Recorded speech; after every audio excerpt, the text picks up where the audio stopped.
Hello guys, welcome to knowledge of emporium. आज ये video हमने आप लोगों के डिमांड पर बनाई है। आप लोग चाहते थे कि M2R5 यानी कि वेब डिज़ाइनिंग के MCQs जो क्वेश्चंस हैं वो चैप्टर वाइज लाएं। तो आप लोगों के पेपर्स जो हैं वो बहुत ही ज़्यादा नज़दीक आने वाले हैं। तो हमने इस वीडियो में केवल 2 चैप्टर्स लिए हैं जहां से आप लोगों के पेपर में MCQs काफ़ी बनते हैं और हमेशा ही वहां से क्वेश्चंस काफ़ी पूछे जाते हैं। तो आप लोग के लिए ये वीडियो काफ़ी इम्पॉर्टेंट है। यूँ कहें कि आप लोगों के लिए ये वीडियो मोस्ट इम्पॉर्टेंट है। तो जो भी बच्चे ने M2R5 का पेपर इस बार फिल किया है वो इस वीडियो को लास्ट तक ज़रूर देखिएगा। आप लोगों के लिए ये वीडियो काफ़ी इम्पॉर्टेंट है।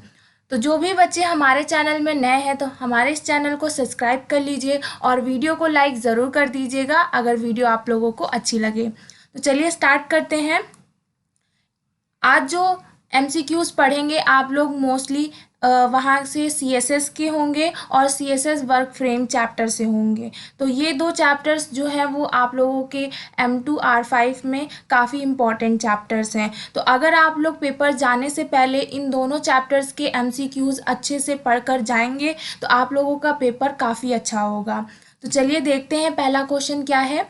व्हाट इज़ CSS यानी कि आपका जो CSS है वो क्या है। ऑप्शंस में है आपके पास CSS is a style sheet language, CSS is designing to separate the presentation and content including layout colour and font. तो यस, जो आप लोगों का CSS है वो एक स्टाइल शीट लैंग्वेज है और आप लोग CSS में प्रेजेंटेशन और जो कंटेंट होता है उसका कलर फॉन्ट लेआउट सभी अलग अलग तरीके से डिज़ाइन करते हो। और थर्ड में आपका बोल रहा है CSS is language use to style the HTML document. तो यस, ये भी आप लोगों का करेक्ट है कि HTML जो डॉक्यूमेंट है उसमें स्टाइलिंग करने के लिए हम लोग CSS का यूज़ करते हैं। तो ये सभी ऑप्शंस आप लोगों के करेक्ट हो जाएंगे यानी कि करेक्ट ऑप्शन है आपका all of the above. Option D आपका यहाँ पर करेक्ट होगा।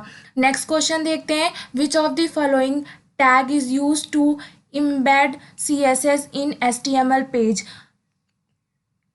आप लोग कौन सा HTML पेज के लिए कौन सा टैग यूज़ करते हैं वो आप लोगों को यहाँ पर बताना है। ऑप्शंस है आपके पास CSS, doc type, HTML, script या फिर स्टाइल। तो करेक्ट ऑप्शन है आपका option D, that is style. Third question देखते हैं। Which of the following CSS selector are use to specify a group of element. CSS selector के लिए हम लोग कौन सा ग्रुप ऑफ एलिमेंट यूज़ करते हैं। ऑप्शंस है tag, ID, class, both class and tag. तो करेक्ट ऑप्शन आपका हो जाएगा option C, that is class. Class आपका ऐसा एलिमेंट है जो कि आप लोग CSS के लिए सेलेक्ट करते हो किसी भी ग्रुप ऑफ एलिमेंट के लिए। Next question, question number 4। Which of the following has introduced text list box margin border colour and background properties. यानी कि ये जितनी भी प्रॉपर्टीज़ हैं उनको इंट्रोड्यूस कौन करता है। HTML, PHP, CSS या फिर AJAX। तो करेक्ट ऑप्शन है आपका option C, that is CSS। Question number 5। Which of the following CSS work frame is use to create a responsive design. तो जो आपका CSS का वर्क फ्रेम होता है आप लोग उसको किस लिए क्रिएट करने के लिए या फिर डिज़ाइन करने के लिए लेते हो। ऑप्शंस में है आपके पास डिजेंगो, रेल्स, लारावेल्स या फिर बूट स्ट्रैप। करेक्ट ऑप्शन है आपका option D, that is boot strap. Next question. Which of the following CSS selector is used to specify a rule to blind a particular unique element। अगर आप लोग को CSS select करने के लिए बोला जाए तो कौन सा ऐसा इसमें से ऑप्शन होगा जो कि आपका एक पर्टिकुलर यूनिक एलिमेंट दे। करेक्ट ऑप्शन है आपका इसमें option B, that is ID। Next question. Which of the following type of HTML tag is used to define an internal style sheet. आप लोग जब HTML टैग यूज़ करके अपना कोई प्रोग्राम बनाते हैं तो उसके अंदर अगर आप लोगों को इंटरनल स्टाइल शीट यूज़ करनी होती है तो कौन सा टैग आप लोग लगाते हैं? ऑप्शंस में है स्क्रिप्ट, लिंक, क्लास या फिर स्टाइल। तो करेक्ट ऑप्शन है आपका option D, that is style. Question number 8, which of the following CSS property is used to make the text bold. आपके पास 4 ऑप्शंस दे रखे हैं और आपको बताना है कि इन चारों में से कौन सी CSS प्रॉपर्टी है जो कि टेक्स्ट को बोल्ड करती है।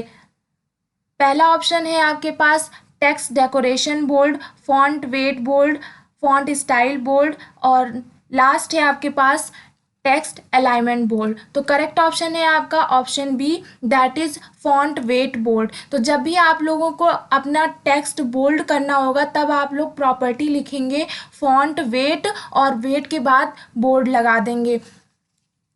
ये सारे सिंटैक्स आप लोगों को अच्छे से याद होने चाहिए या फिर आप लोग कह सकते हैं कि ये सारी CSS की प्रॉपर्टीज़ जो हैं वो आप लोगों को याद होनी चाहिए, क्योंकि यहाँ से क्वेश्चंस आप लोगों के काफ़ी बनते हैं और हमेशा पूछे जाते हैं। तो ये सारी चीज़ें आप लोगों को पता होना चाहिए कि अगर हमको अपने किसी भी प्रोग्राम में टेक्स्ट को बोल्ड करना है, इटैलिक करना है या फिर उसका फॉन्ट साइज चेंज करना है तो हम लोगों को क्या प्रॉपर्टीज़ या फिर क्या स्टेटमेंट लिखनी है, ये सभी चीज़ें आप लोग को पता होनी चाहिए। किस तरह से लिखते हैं, मोस्ट इम्पॉर्टेंट ये है, क्योंकि आपके पास 4 ऑप्शंस होंगे, आपको उनमें से करेक्ट ऑप्शन ढूंढना है कि कौन सा सही है। जैसे यहाँ पर आपको बोल दिया कि कोई एक टेक्स्ट दिया रहेगा, उसको आपको बोल्ड करना है, किसके थ्रू? CSS प्रॉपर्टी के थ्रू। तो आपका सही सिंटैक्स जो है वो ये होता है कि आप सबसे पहले फॉन्ट वेट लिखे, देन उसके आगे आपको बोल्ड करना है तो आप लोग बोल्ड लिखेंगे, तो आपका जो टेक्स्ट होगा वो पूरा तरीके से बोल्ड हो जाएगा। तो कुछ इस तरह से MCQ को क्वेश्चंस जो होते हैं वो आप लोग थोड़ा समझ करके पढ़ेंगे तो आप लोगों को ईज़िली याद रहेगा एग्ज़ाम तक का। नहीं तो अगर आप लोग केवल रटेंगे तो आप लोग एग्ज़ाम के टाइम जब करने बैठेंगे तो आपके माइंड से सब ब्लैंक हो जाएगा, आपका माइंड पूरा ब्लैंक हो जाएगा, आपको नहीं समझ में आएगा कि कौन सा ऑप्शन करेक्ट करना है। तो जब भी कोई MCQ क्वेश्चन पढ़ा करिए तो सबसे पहले आप लोग उस क्वेश्चन को समझिए। अगर क्वेश्चन नहीं समझ में आता है तो उसका ऑप्शन देख करके उसको एलिमिनेट करिए कि कौन सा क्वेश्चन इसमें से या फिर कौन सा ऑप्शन इसमें से नहीं होगा, तो आप लोग MCQ को अच्छे तरीके से कर सकते हैं। नेक्स्ट क्वेश्चन देखते हैं, question number 9, what will be the output of the following CSS code spin it. आपको एक लाइन दे रखी है जिसमें आप लोगों को H1 कर्ली ब्रैकेट के अंदर कलर और ग्रीन है, तो अगर आप लोग इस तरह से लिखेंगे तो आपका प्रोग्राम में क्या इफ़ेक्ट डालेगा ये बताना है। तो ऑप्शंस में है आपके पास nothing happen, error occurred, heading becomes dark green, heading becomes green. तो जो आपका ये स्टेटमेंट यहाँ पर लिखा हुआ है वो एक गलत तरीके से लिखा गया है, यानी कि मतलब आपका सही सिंटैक्स नहीं है, तो यहाँ पर आपके प्रोग्राम में कुछ भी नहीं होगा। तो ऑप्शन ए जो है वो आपका करेक्ट होगा, that is nothing happen. Question number 10, which of the following CSS style property is used to specify an italic text। अगर आप लोगों को CSS स्टाइल प्रॉपर्टी से किसी भी टेक्स्ट को इटैलिक करना है तो आप लोग किस प्रॉपर्टी का यूज़ करेंगे? ऑप्शंस हैं स्टाइल, फॉन्ट, फॉन्ट स्टाइल या फिर @ फॉन्ट फेज। तो करेक्ट ऑप्शन है आपका option D, that is @ font phase.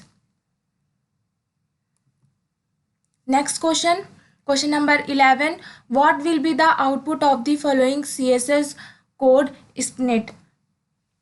यहाँ पर आपको एक कोड दे रखा है CSS का और इसमें आपको बताना है कि आपको क्या आउटपुट मिलेगा।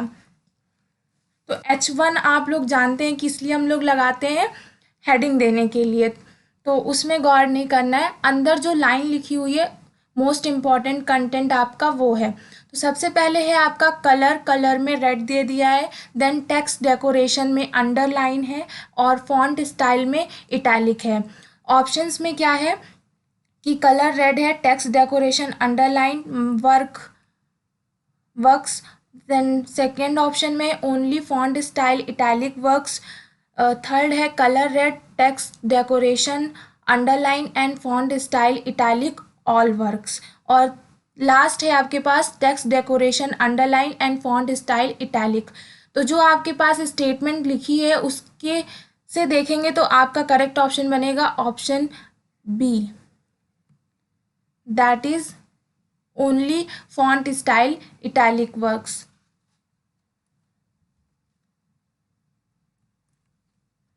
नेक्स्ट क्वेश्चन देखते हैं, question number 12। Which of the following are the CSS extension prefix for webkit? Chrome होगा, वेब होगा, ओ होगा या फिर वेबकिट्स होगा।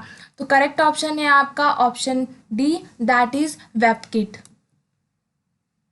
Which of the following is the correct syntax to link an external style sheet in HTML file? अगर आपको कोई एक HTML file, external HTML file को लिंक करना है तो आप लोग कैसे लिंक करेंगे, उसका करेक्ट सिंटैक्स आपको देख करके बताना है।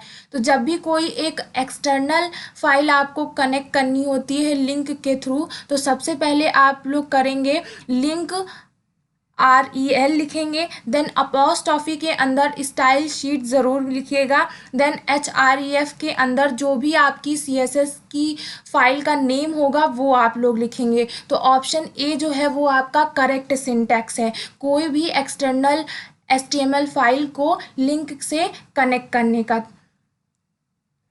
नेक्स्ट क्वेश्चन देखते हैं, question number 14। Which of the following is the first CSS specification to become an official W3C recommendation?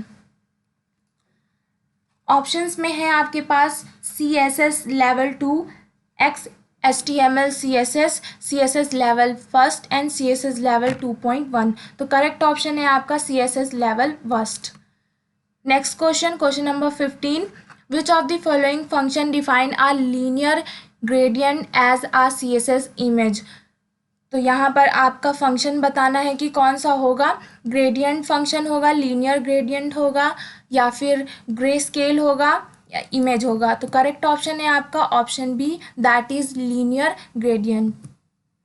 Question number 16।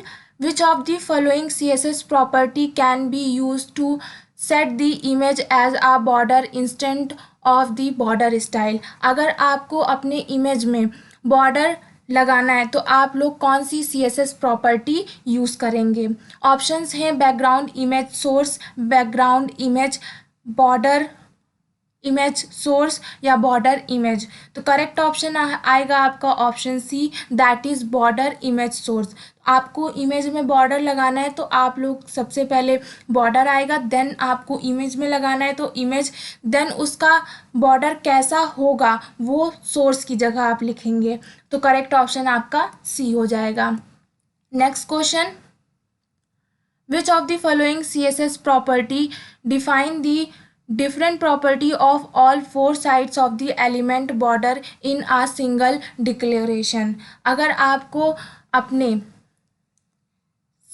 चारों एलिमेंट्स के साइड जो हैं बॉर्डर के वो सिंगल डेकोरेशन चाहिए तो आप लोग कौन सी प्रॉपर्टी यूज़ करेंगे?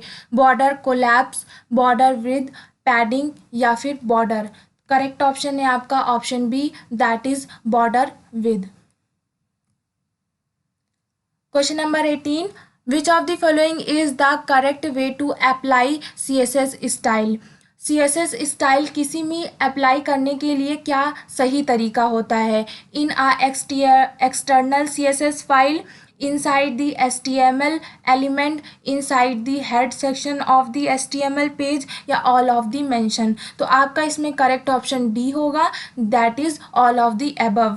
यानी कि जब भी आप लोग CSS स्टाइल कहीं पर अप्लाई करते हैं तो वो चाहे आपकी CSS फाइल एक्सटर्नल फाइल बनी हो या फिर आपको HTML में के अंदर CSS स्टाइल को अप्लाई करना हो तो आप लोग HTML के अंदर भी अप्लाई कर सकते हैं और HTML के अंदर जो आपका हेड सेक्शन होता है उसके अंदर भी आप लोग CSS स्टाइल को अप्लाई कर सकते हैं। तो ये सभी ऑप्शंस आपके करेक्ट होंगे, तो ऑप्शन डी आपका यहाँ पर करेक्ट होगा। Next question number 19, which of the following CSS property sets the font size of the text. अगर आपको CSS प्रॉपर्टी में बोला जाए कि टेक्स्ट का font size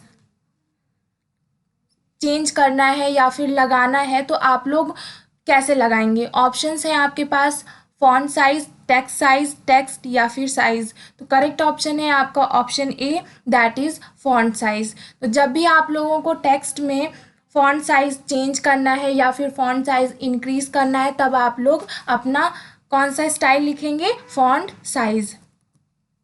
question number 20, which of the following is not the property of the CSS box model. तो इनमें से कौन सा आपके CSS बॉक्स मॉडल के प्रॉपर्टी के अंदर नहीं आता है। Margin, colour, width, height. तो करेक्ट ऑप्शन है आपका option B, that is colour. Question number 21, which of the following CSS property set the kind of line decoration are added to an element such as underline, over, etc. यानी कि आपको किसी भी programme के अंदर decoration लाना है, यानी कि CSS प्रॉपर्टी का यूज़ करके डेकोरेशन लाना है, तो उस डेकोरेशन लाने के लिए आप लोग क्या स्टेटमेंट सबसे पहले लिखेंगे। डेकोरेशन आपका कैसा होना चाहिए, आप लोग उसमें अंडरलाइन कर सकते हैं या फिर ओवरलाइन कर सकते हैं। किसी भी टेक्स्ट को आपने लिखा है उसके अंदर नीचे अंडरलाइन कर सकते हैं, और ओवरलाइन यानी कि उसके ऊपर आप लोग लाइन खींच सकते हैं। तो ये सब करने के लिए आप लोग क्या स्टेटमेंट लिखेंगे। ऑप्शंस हैं आपके पास, text decoration, text style, text decoration line या फिर टेक्स्ट लाइन। तो करेक्ट ऑप्शन है आपका option C, that is text decoration line. Question number 22, which of the following CSS property specify the look and design of an outline. Outline का क्या look और design होना चाहिए, आप लोग CSS प्रॉपर्टी के थ्रू कैसे डिफाइन करेंगे। ऑप्शंस हैं आपके पास, outline style, outline format, outline font या नन ऑफ द मेंशन्ड। तो करेक्ट ऑप्शन है आपका option A, that is outline style. Question number 23, what will be the output of the following CSS code split. आपको एक CSS property का code दे रखा है और बताना है कि इसका आउटपुट क्या आएगा। सबसे पहले है कि एक स्नैप के अंदर बॉर्डर दिया गया है 1 पिक्सल का, और उसकी जो बॉर्डर की लाइन होगी वो सॉलिड रेड कलर की होगी, और आउटलाइन उसकी ग्रीन कलर की होगी, और बॉर्डर होगा कैसा, आपका थिक डॉटेड थिक होगा, यानी कि डॉटेड में होगा और काफ़ी मोटा होगा।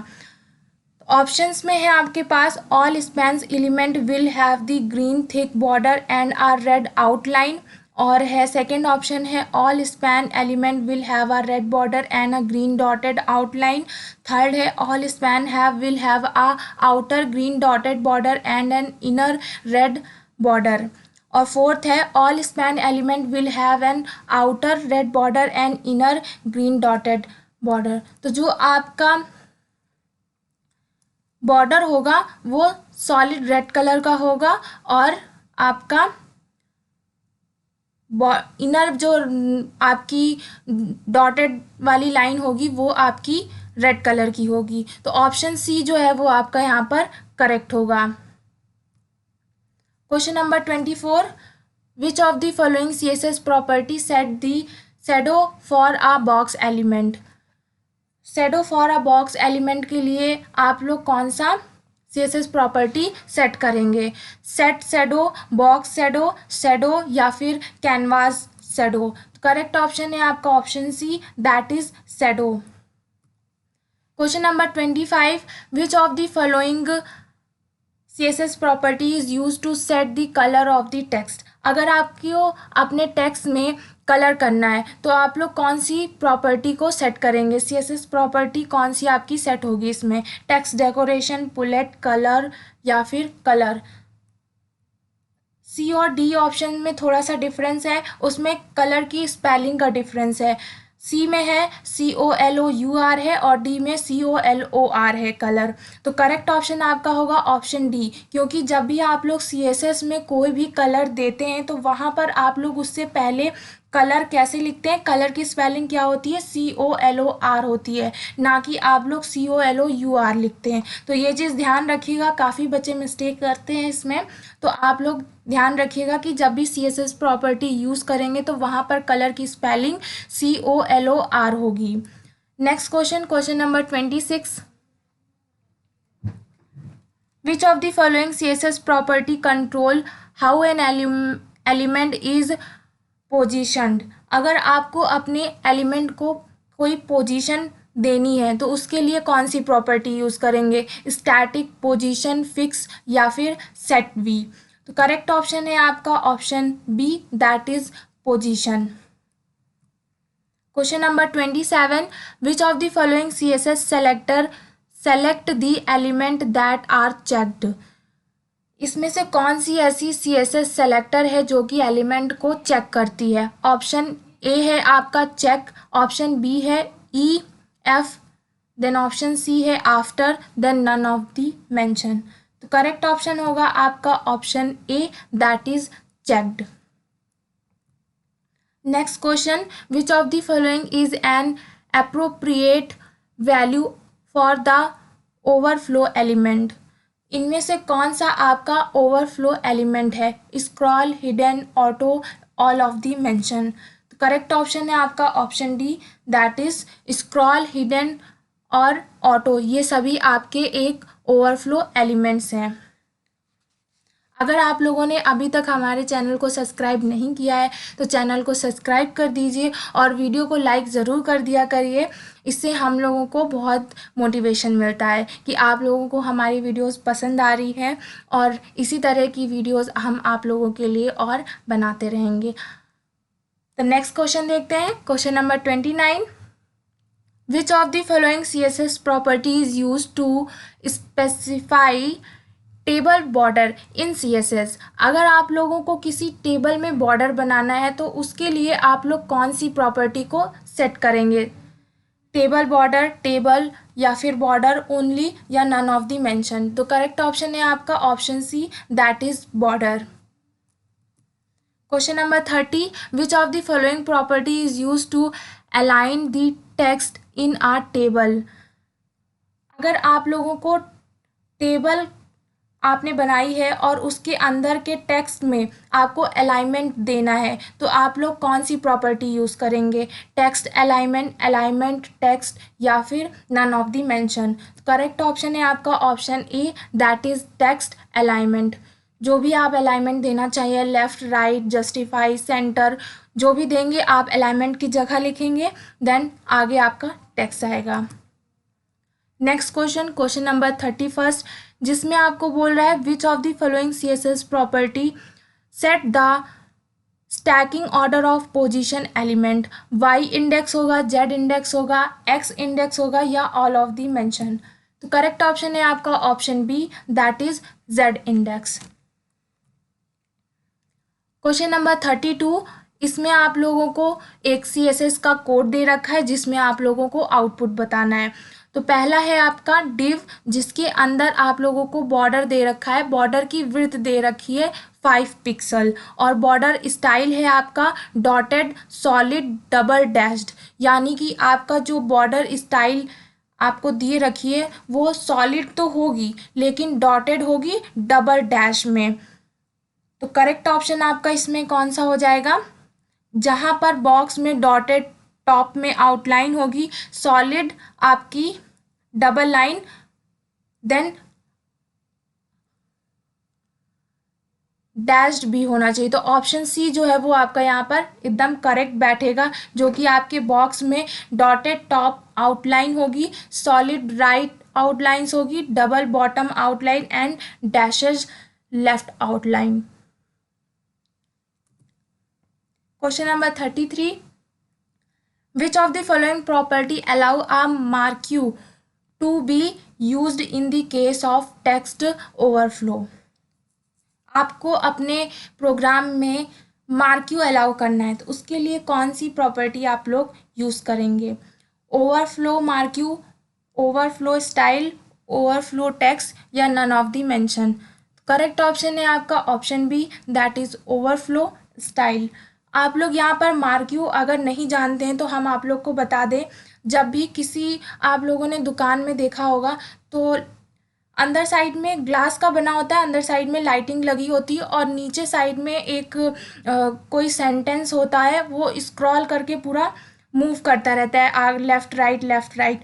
तो जो आप लोगों का स्क्रॉल करता रहता है सेंटेंस लेफ्ट टू राइट, वो आप लोगों का क्या कहलाता है? मार्क्यू। तो यहाँ पर वही प्रॉपर्टी आपको अपने प्रोग्राम में सेट करनी है, तो उस मार्की को सेट करने के लिए कौन सी करेक्ट प्रॉपर्टी आप लोग लिखेंगे? वो है आपका ओवरफ्लो स्टाइल। तो ऑप्शन बी जो है यहाँ पर आपका करेक्ट होगा। नेक्स्ट क्वेश्चन देखते हैं, क्वेश्चन नंबर 34, जिसमें आप लोगों को बोल रहा है which of the following CSS property define the space between cell in a table. तो इसमें आप लोगों को टेबल के जो सेल्स होते हैं उनमें आपको बीच में स्पेस देना है, तो कौन सी प्रॉपर्टी यहाँ पर यूज़ होगी? तो ऑप्शन ए है आपका border spacing, border style, border या फिर none of the mention. Correct option है आपका option A, that is border spacing. Question number 35, which of the following CSS property can be use to allow line break within words. अगर आप लोगों को किसी भी लाइन के words के बीच में से ब्रेक करना है तो उसमें आप लोग कौन सी प्रॉपर्टी यूज़ करेंगे? Line break, line wrap, word wrap या फिर वर्ड ब्रेक। तो करेक्ट ऑप्शन है आपका option D, that is word break. Question number 36, what is the full form of CSS? अगर आप लोग वेब का पेपर दे रहे हैं तो ऑब्वियसली आप लोगों को पता होना चाहिए कि CSS का फुल फॉर्म क्या होता है। ये आप लोगों के प्रैक्टिकल एग्जाम में क्वेश्चन पूछ सकते हैं टीचर्स, जो आप लोगों का प्रैक्टिकल लेते रहेंगे कि CSS का फुल फॉर्म क्या होता है। और आप लोगों के MCQ क्वेश्चन में तो आ ही सकता है कि CSS का फुल फॉर्म क्या है। तो जिनको नहीं पता है वो याद कर लें। आपका करेक्ट ऑप्शन हो जाएगा option A, that is cascading style sheet. Question number 37, how can we change the background colour of an element? अगर आप लोग कोई भी प्रोग्राम्स दे रखे हैं या फिर कोई एलिमेंट है उसका आपका बैकग्राउंड चेंज करना है तो कौन सी प्रॉपर्टी आप लोग लगाएंगे? बैकग्राउंड कलर, बैकग्राउंड, आपको बैकग्राउंड कलर चेंज करना है तो कौन सी प्रॉपर्टी लगाएंगे? पहला ऑप्शन है आपका background colour, colour both A and B या फिर नन ऑफ द एबव। तो करेक्ट ऑप्शन है आपका option A, that is background colour. जब भी आप लोगों को बैकग्राउंड से रिलेटेड प्रॉपर्टी चेंज करने के लिए बोलेगा तो वहाँ पर आप लोगों का बैकग्राउंड तो ज़रूर लगेगा और जो भी चीज़ आप लोगों के चेंज करने के लिए बोलेगा वो आप लोगों की बैकग्राउंड के बाद आएगी। जैसे यहाँ पर बैकग्राउंड कलर चेंज करने के लिए बोला है तो यहाँ पर कलर आ जाएगा। अगर बैकग्राउंड की कोई इमेज लगानी है या फिर चेंज करना है तो यहाँ पर आपका वो आता। नेक्स्ट क्वेश्चन देखते हैं, क्वेश्चन नंबर 38, जिसमें है आप लोगों का how can we change the text colour of an element. वहाँ पर आप लोगों को बैकग्राउंड का कलर चेंज करना था और इस क्वेश्चन में आप लोगों को टेक्स्ट का कलर चेंज करना है, यानी कि जो आपको यहाँ पर ब्लैक कलर से सेंटेंस लिखे हुए दिख रहे हैं इसी सेंटेंस को बोल रहा है कि आपको चेंज करना है इसका कलर। तो इस कलर को चेंज करने के लिए प्रॉपर्टी आपकी क्या राइट होगी? बैकग्राउंड कलर होगा या फिर बोथ ए एंड बी होगा या नन ऑफ दी अबव होगा। तो करेक्ट ऑप्शन है आपका option B, that is colour. तो ये चीज़ ध्यान रखिएगा, अगर बैकग्राउंड कलर चेंज करना है तो आप लोग बैकग्राउंड कलर लिखेंगे, अगर टेक्स्ट का कलर चेंज करना है तो ओनली आपका कलर आएगा। Then next question, question number 39, in how many ways CSS can be written in. आप लोग CSS को कितनी तरह से लिख सकते हैं? First, second, third, fourth. Correct option है आपका ऑप्शन सी, दैट इज 3 तरह से आप लोग लिख सकते हैं। Question number 40, what types of CSS in the following code snippet. आपको एक CSS का कोड दे रखा है, यहाँ पर आपको बताना है कि इसका क्या टाइप है। पहला है आपका H1 style equals to colour blue. Style में आपको क्या दे रखा है, कलर जो है वो आपका ब्लू है। Then blue heading. H1 tag के अंदर आपको ये सारी प्रॉपर्टी दे रखी है। तो ये एक प्रॉपर्टी आपकी किस तरह की है, इनलाइन है, इंटरनल है, एक्सटर्नल है, या फिर नन ऑफ दी अबव है। तो करेक्ट ऑप्शन है आपका option A, that is inline. जो आपकी ये स्टेटमेंट में जो लाइन लिखी गई है वो लाइन आपकी इनलाइन है। तो ये चीज़ ध्यान रखिएगा, ये क्वेश्चंस आपके एग्ज़ाम में काफ़ी बार पूछे गए हैं। इनलाइन वाले, एक्सटर्नल वाले और इंटरनल वाले, तीनों ही तरह के जो आपके कोड होते हैं वो इम्पॉर्टेंट होते हैं। यहाँ पर आपका जो स्टेटमेंट लिखा गया है CSS कोड के लिए वो आपका इनलाइन का है। नेक्स्ट क्वेश्चन है, what types of CSS is generally recommended for designing large web page. अगर आपको किसी लार्ज वेब पेज के लिए डिज़ाइन करना है CSS, तो आप लोग, तो वो किस तरह का होगा, इनलाइन होगा, इंटरनल होगा, एक्सटर्नल होगा, या फिर नन ऑफ दी अबव होगा। और जब वो बोल रहा है कि डिज़ाइन लार्ज वेब पेज, तो ऑब्वियसली वो किस तरह का होगा, एक्सटर्नल होगा। तो करेक्ट ऑप्शन आपका C हो जाएगा। Next question, question number 42, which HTML tag is use to declare internal CSS। इसमें से आपको बताना है कि HTML टैग कौन सा आप लोग यूज़ करते हैं इंटरनल CSS के लिए। आपका इनलाइन हो गया, एक्सटर्नल हो गया, और यहाँ पर आपका लास्ट है इंटरनल। तो इंटरनल के लिए जो आप लोग टैग यूज़ करते हैं वो आपका आएगा स्टाइल। तो करेक्ट ऑप्शन आपका A होगा। ये तीनों ही क्वेश्चन आपके लिए इम्पॉर्टेंट है, क्योंकि इससे आपके एग्ज़ाम में काफ़ी बार क्वेश्चंस पूछे जाते हैं, हमेशा ही आपके एग्ज़ाम में आते हैं। इंटरनल, एक्सटर्नल और इनलाइन तीनों ही टाइप्स आपके लिए इम्पॉर्टेंट हैं, इसीलिए मैंने तीनों तरह के क्वेश्चंस इसमें रखे थे। नेक्स्ट क्वेश्चन देखते हैं, क्वेश्चन नंबर 43, जिसमें आपको बोल रहा है कि how can we select an element with our specific ID in CSS। अगर आप लोगों को किसी स्पेसिफिक ID को सेलेक्ट करना है तो उसके लिए आप लोग कौन सा सिंबल यूज़ करेंगे। तो हमेशा आप लोग ध्यान रखिएगा कि जब भी आपको ID बोलेगा तो आपका सिंबल हैज़ होगा। तो ऑप्शन A जो है वो आपका यहाँ पर करेक्ट होगा। नेक्स्ट क्वेश्चन देखते हैं, how can we select an element with a specific class. वहाँ पर ID पूछा था, यहाँ पर क्लास पूछा है। तो अगर कोई स्पेसिफिक क्लास आपको सेलेक्ट करना है तो उसके लिए जो सिंबल होता है वो आपका होता है डॉट। तो ऑप्शन आपका B जो है वो करेक्ट होगा। ID और क्लास ये दोनों ही आप लोगों के लिए MCQ के लिए काफ़ी इम्पॉर्टेंट है। आप लोग इन्हें याद करिएगा अच्छे से कि आप लोग ID के लिए कौन सा सिंबल यूज़ करते हैं, हैश, और क्लास के लिए डॉट। ये दोनों ही क्वेश्चंस आपके एग्ज़ाम में पूछे गए थे जो आपका पेपर अभी हुआ था, और आप लोगों के लिए इम्पॉर्टेंट है कि आप लोगों को पता होना चाहिए कि ID और क्लास में कौन सा सिंबल होता है। नेक्स्ट क्वेश्चन चलते हैं, how can we write comment in CSS। ये क्वेश्चन भी काफ़ी बार एग्ज़ाम में आया है आपके कि CSS में आपको अगर कमेंट देना है तो किस तरह से आप लोग देंगे। तो जो सिंबल होता है कमेंट देने का CSS में वो आपका होता है स्लैश एस्ट्रिक। देन आप लोग कमेंट लिखेंगे, कमेंट लिखने के बाद इसे एस्ट्रिक और स्लैश से क्लोज कर देंगे। तो ऑप्शन A जो है वो आपका करेक्ट होगा। नेक्स्ट क्वेश्चन, क्वेश्चन नंबर 46, जिसमें आपको बोल रहा है in the above code in which the order will be margin be added. तो इसमें आप लोगों की कौन सी मार्जिन ऐड की जाएगी।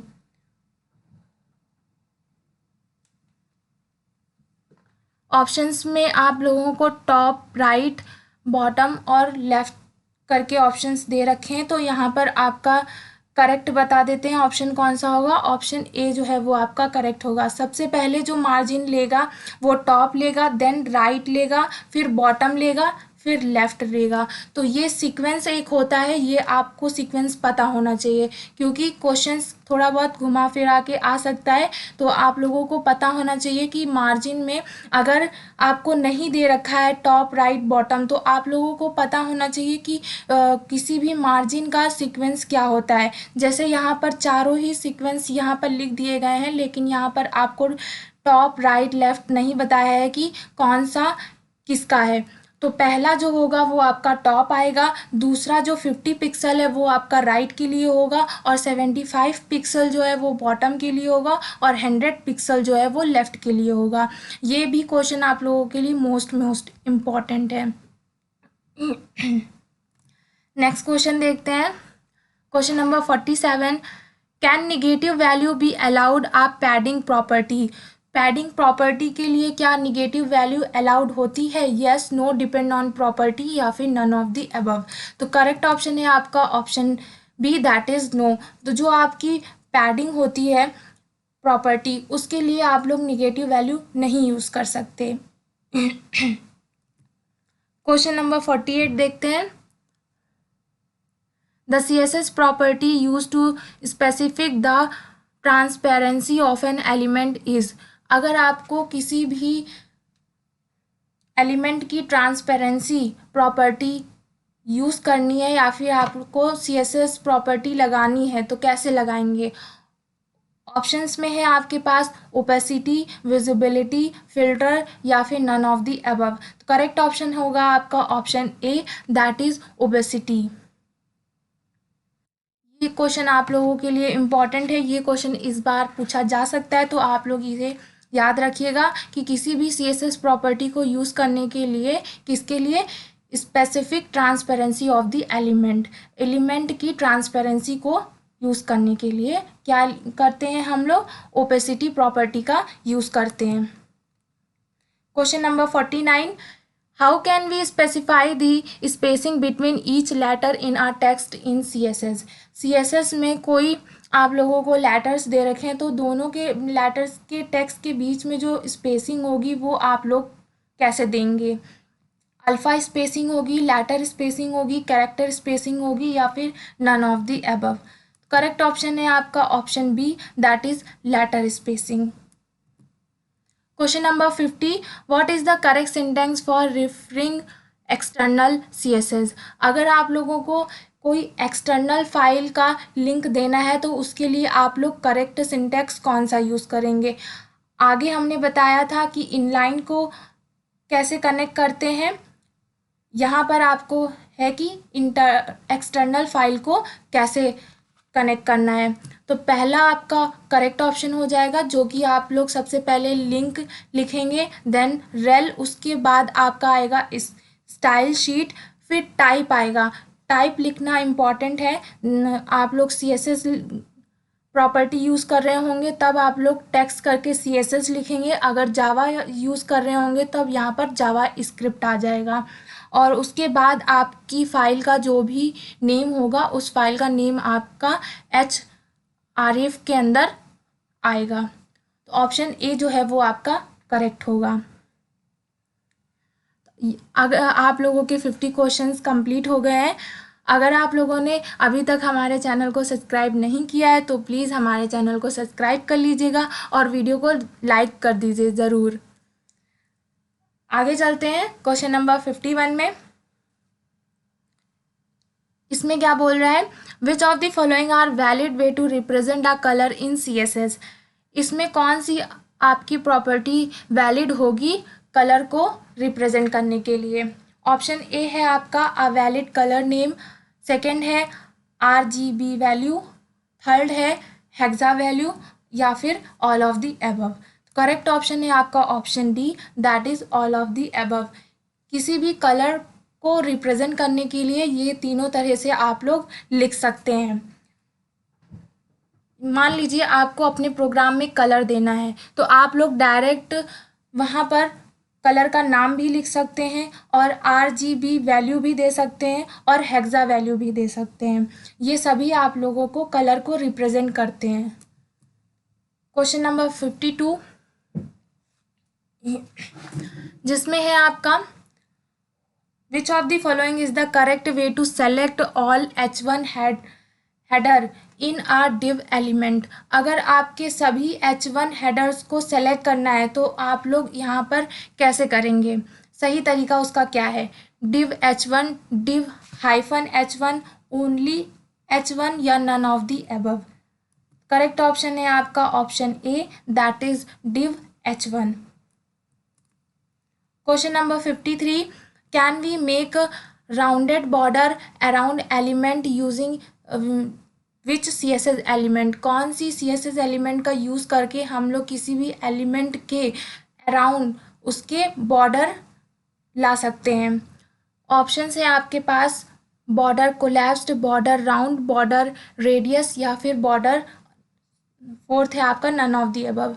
तो आपका जो एलिमेंट है उसके आपके अराउंड लाना है, यानी कि सर्कल में होगा। तो ऑप्शन आपका कौन सा करेक्ट होगा, ऑप्शन सी जो है वो आपका यहाँ पर करेक्ट होगा, that is border radius. Next question, question number 54, how can we set the maximum width of the element content box using CSS। अगर आपको अपने कंटेंट की मैक्सिमम विड्थ सेलेक्ट करनी है या फिर सेट करनी है तो कैसे करेंगे। Height property, height maximum property, height width property या फिर none of the above. Correct option है आपका option C, that is maximum width property. Question number 55, which CSS property is use to specific different border style. तो अगर आप लोगों को कोई डिफरेंट बॉर्डर स्टाइल लगानी है तो उसके लिए आप लोग कैसे देंगे, border style, border both A and B या फिर none of the above. Correct option है आपका option A, that is border style. Question number 56, which of the following property specify the look and design of an outline. अगर आप लोगों को outline का look और डिज़ाइन स्पेसिफाई करना है तो कौन सी प्रॉपर्टी लगाएंगे, outline style, outlines, outline font या फिर none of the above. Correct option है आपका option A, that is outline style. Question number 57, which of the following are valid CSS position property value. Position property value के लिए कौन सी valid CSS होगी, static, relative, fixed या all of the above. Correct option है आपका option D, that is all of the above. आपकी position के लिए वो स्टैटिक भी हो सकती है, यानी कि रुकी भी हुई हो सकती है, रिलेटिव भी हो सकती है और एक फिक्स्ड पोजीशन में भी हो सकती है। Question number 58, what does the inherent value for a property do. तो inherent the value of the parent element, invalid property name.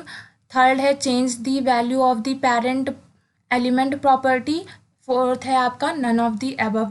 Correct option है आपका option A, that is inherent the value of parent element. Question number 59,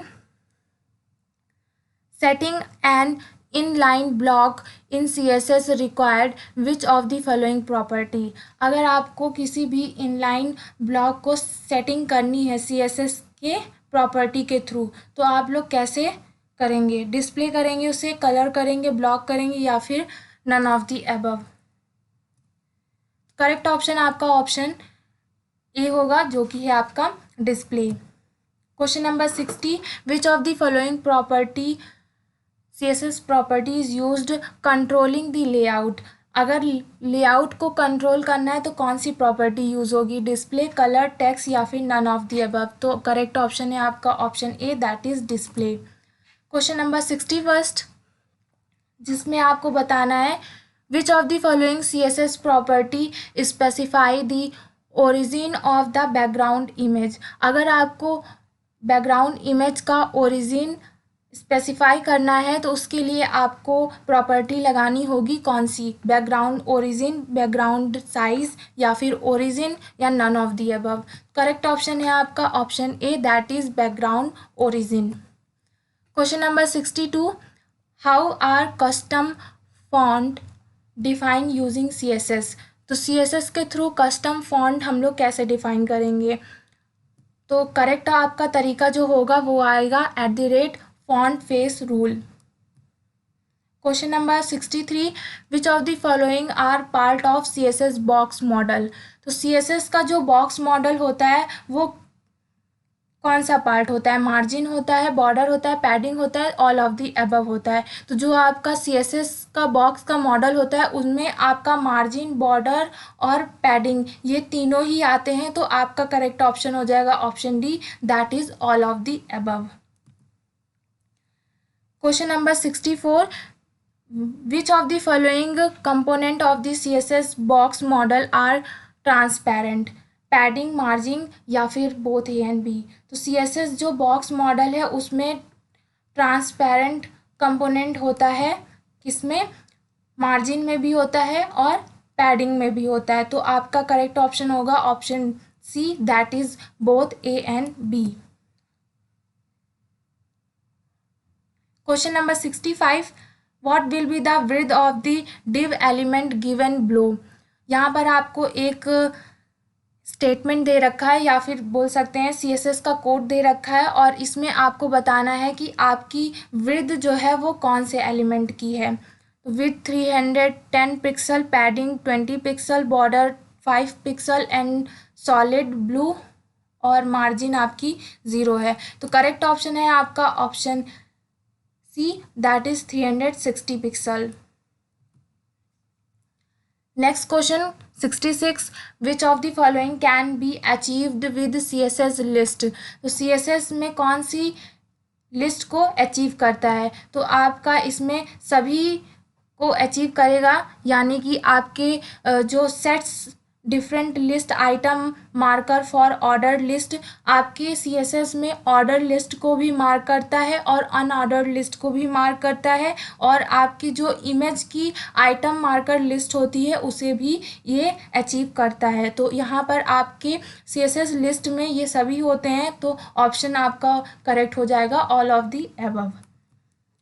question number 67, which of the following CSS property specify the type of list item marker. तो जो आपने आगे पढ़ा कि types of list item marker कैसे specify करना है, अब वो आपको बताना है। तो लिस्ट, लिस्ट स्टाइल टाइप या फिर UL OL।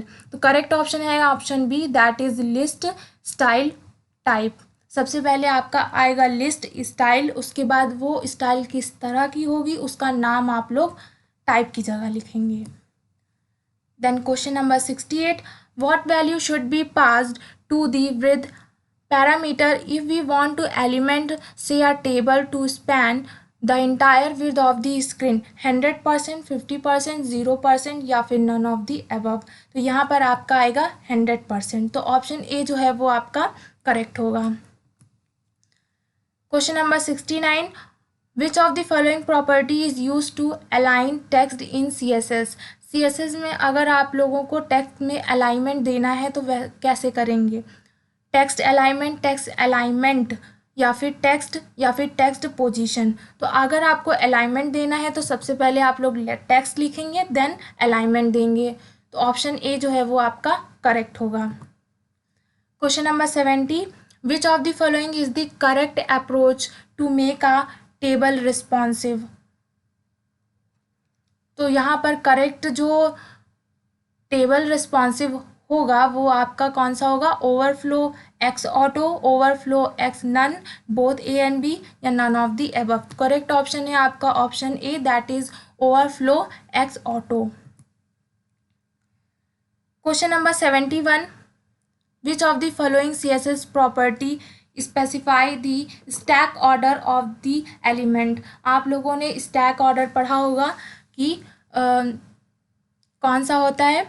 इसमें आप लोगों को बताना है कि कौन सी प्रॉपर्टी आप लोग लगाएंगे। Z इंडेक्स लगाएंगे, ओवरलैप लगाएंगे कि no such specific property is present या none of the above. Correct option है आपका option A, that is Z index. Question number 72, which of the following CSS property create a clipping region and specify the visible area of the element? Visibility होगी, clip part होगा या both A and B या फिर none. तो correct option है आपका option B, that is clip part path. Next question 73, what are the use of CSS pseudo element. तो pseudo element के लिए कौन सा यूजेज आपके लिए होगा? Style specific part of animal, style the first letter और line of an element, insert content before और आफ्टर द एलिमेंट। तो यहाँ पर आपके सभी जो हैं वो करेक्ट होंगे सूडो एलिमेंट के लिए। ऑल ऑफ द अबव आपका करेक्ट ऑप्शन होगा। Question number 74, how can we select element with a specific attribute in CSS। अगर कोई एक स्पेसिफिक एट्रीब्यूट CSS को सेलेक्ट करना हो तो वो आप लोग कैसे करेंगे? एट्रीब्यूट लगा करके सेलेक्टर लगाएंगे, प्रॉपर्टी लगा के सेलेक्टर लगाएंगे, बोथ होगा या नन होगा? करेक्ट ऑप्शन है आपका option A, that is attribute selector. जो भी आप लोगों को सेलेक्ट करना है वो आप लोग यहाँ पर उसका एट्रीब्यूट लगाएंगे, ना कि प्रॉपर्टी। तो ऑप्शन ए जो है यहाँ पर करेक्ट होगा। Question number 75, which of the following are type of length unit in CSS की क्या लेंथ यूनिट होती है? एब्सोल्यूट होता है, रिलेटिव होता है, बोथ ए एंड बी होता है, या नन होगा? तो ऑप्शन सी जो है वो करेक्ट होगा, दैट इज एब्सोल्यूट और रिलेटिव दोनों ही आपके CSS के टाइप लेंथ होते हैं। Which of the following unit length of relative length in CSS। वहाँ पर आपको केवल पूछा था कि कौन से आपकी लेंथ होगी, और यहाँ पर आपको बताना है कि कौन सी यूनिट रिलेटिव लेंथ CSS की होती है। EM होती है, REM होती है, Vmax होती है, या फिर ऑल ऑफ द अबव होती है? करेक्ट ऑप्शन है आपका option D, that is all of the above. Then question number 77, what parameter does the cal function in CSS take in a sentence, a mathematical expression, a number, या फिर all of the above? तो जो आपका cal function होता है वो आप लोग मैथमेटिकल एक्सप्रेशन के लिए यूज़ करते हो, तो ऑप्शन बी जो है वो यहाँ पर करेक्ट होगा। Question number 78, how can we added more important to a property value than normal. तो अगर आप लोगों को more importance to the property value than normal तरीके से अगर आप लोगों को प्रॉपर्टी वैल्यू को इम्पोर्टेंस ज़्यादा देनी है, तो उसके लिए जो आप लोग का करेक्ट होगा ऑप्शन ऐड करने के लिए वो होगा एक्सक्लेमेटरी मार्क देन इम्पॉर्टेंट। तो ऑप्शन ए जो है वो आपका यहाँ पर करेक्ट होगा। ध्यान दीजिएगा यहाँ पर दो ऑप्शंस दे रखे हैं, एक इम्पॉर्टेंट आपका एक्सक्लेमेटरी मार्क के साथ दे रखा है और एक केवल इम्पॉर्टेंट दे रखा है। तो यहाँ पर ऑप्शन करेक्ट वो होगा जहाँ पर आपका एक्सक्लेमेटरी मार्क लगा हुआ है, तो ऑप्शन ए है यहाँ पर correct. Then question number 79, which CSS property specify the painting area of background. अगर आपको बैकग्राउंड जो है पेंटिंग करना है तो उसके लिए कौन सी स्पेसिफिक प्रॉपर्टी लगेगी? Background size, background clip, background image, या फिर नन? तो करेक्ट ऑप्शन है आपका option B, that is background clip. Then question number 80, what are the different types of gradient in CSS? Linear gradient, conic gradient, radial gradient, या फिर all of the above? तो CSS में कितने तरह के gradient होते हैं ये आपको बताना है, तो यहाँ पर आपका ऑप्शन डी करेक्ट होगा, यानी कि CSS में आपकी लीनियर होती है, कॉनिक होती है और रेडियल ग्रेडियंट होती है। ये तीनों आप लोग याद भी रखिए, और कितने तरह की होती है, 3 तरह की होती है, ये आप चीज़ याद रखिएगा। Then question number 81, which CSS property is used to create an image reflection? तो कौन सी प्रॉपर्टी आपकी इमेज रिफ्लेक्शन को क्रिएट करती है? बॉक्स रिफ्लेक्ट, इमेज रिफ्लेक्ट, या फिर रिफ्लेक्ट इमेज, या फिर नन? तो करेक्ट ऑप्शन है आपका option A, that is box reflex. Question number 82, the transparent keyword is equivalent to which RGBA function value in CSS। तो जब आप लोगों को RGBA की वैल्यू देनी होगी उसके लिए आपका इक्विवेलेंट कीवर्ड होता है ऑप्शन सी जो है वो आपका यहाँ पर करेक्ट होगा, दैट इज RGBA, और ब्रैकेट के अंदर आपके 0 आर्ग्यूमेंट होगा। Question number 83, What function is used to insert value in a CSS variable? अगर CSS वेरिएबल में कोई वैल्यू इंसर्ट करनी है तो उसके लिए कौन सा फंक्शन लेंगे? var, rand, varchart या फिर char, clack? करेक्ट ऑप्शन है आपका option A, that is var function. Question number 84, what is the general syntax for writing the var function? अगर आप लोगों को var फंक्शन लिखना है तो जनरली उसका सिंटैक्स क्या होता है ये आपको बताना है। तो var फंक्शन जब भी आप लिखेंगे तो उसके अंदर आपका आएगा नेम और वैल्यू, तो ऑप्शन ए जो है वो आपका करेक्ट होगा। Question number 85, how many layouts modes which they are before the flex box layout module are introduced in CSS? तो कितने तरह के इंट्रोड्यूस किए गए हैं वो आपको बताने हैं। तो ऑप्शन जो डी है वो आपका यहाँ करेक्ट होगा, दैट इज 4।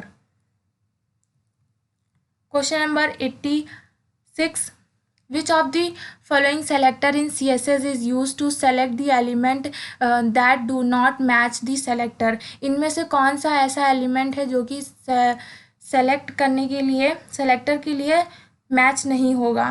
तो ऑप्शन बी जो है वो आपका करेक्ट होगा, that is not selector. Question number 87, which of the following is not a type of combinator? का कौन सा टाइप यहाँ पर नहीं होगा?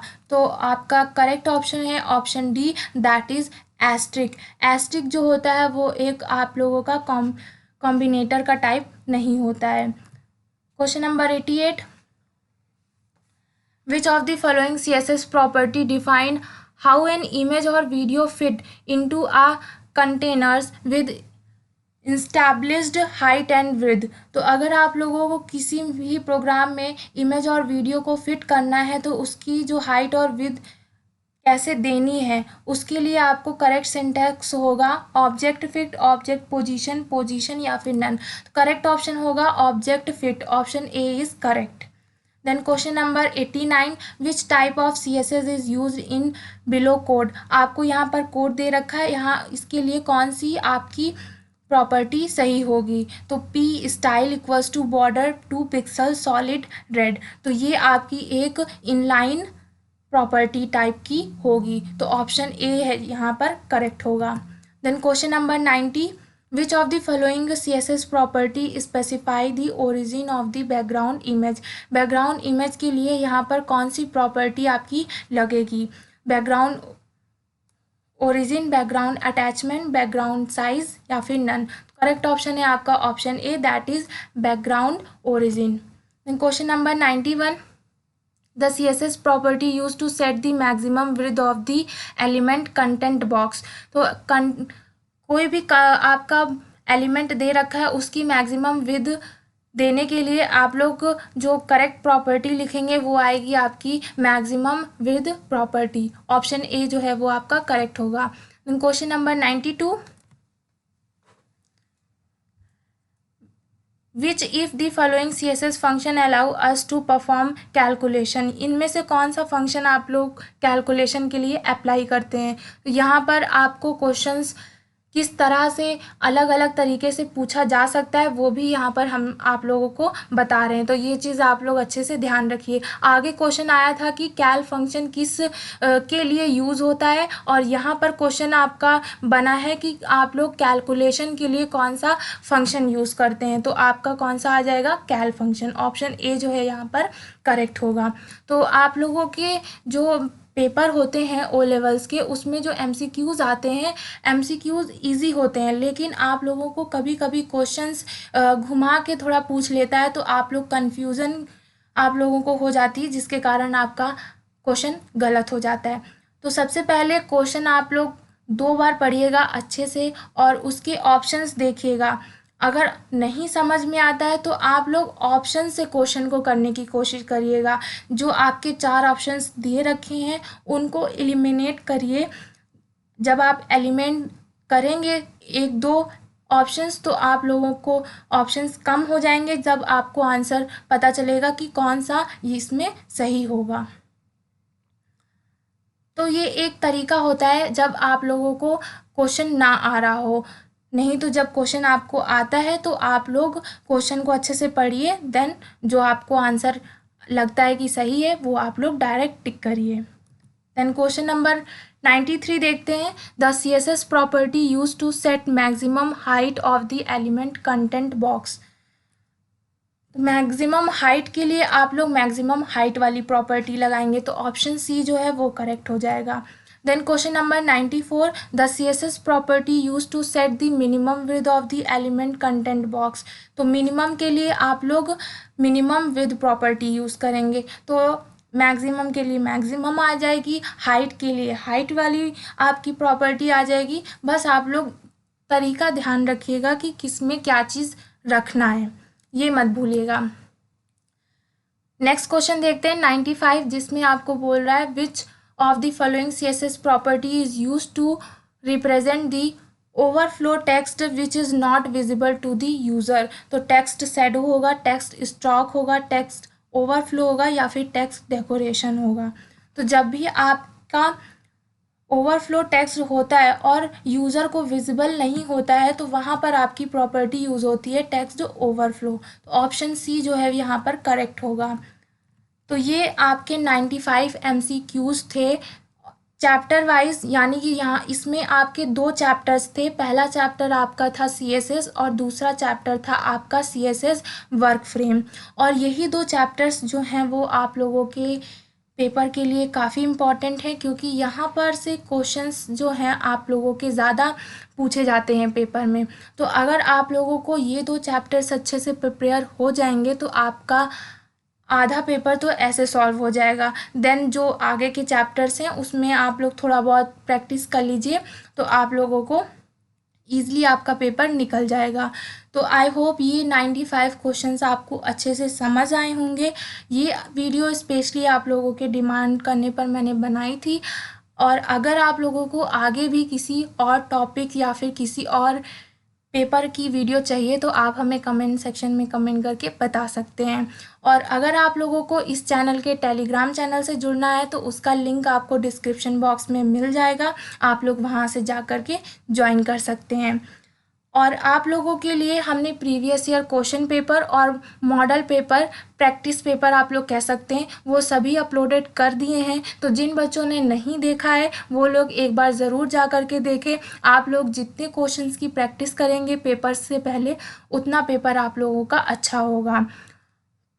और आगे आप लोगों के लिए हम एक वीडियो और बनाने वाले हैं जिसमें है कि आप लोगों क्या क्या पढ़ें कि पेपर्स में अच्छे से आप लोगों का निकल जाए। काफ़ी बच्चे होते हैं कि लास्ट मोमेंट में आप लोग नहीं पढ़ पाते हैं या फिर कुछ कारणों की वजह से नहीं प्रिपेयर हो पाते, तो कितना चीज़ वो लोग पेपर के पहले पढ़ के जाएंगी वो लोग पेपर में पास हो जाएं।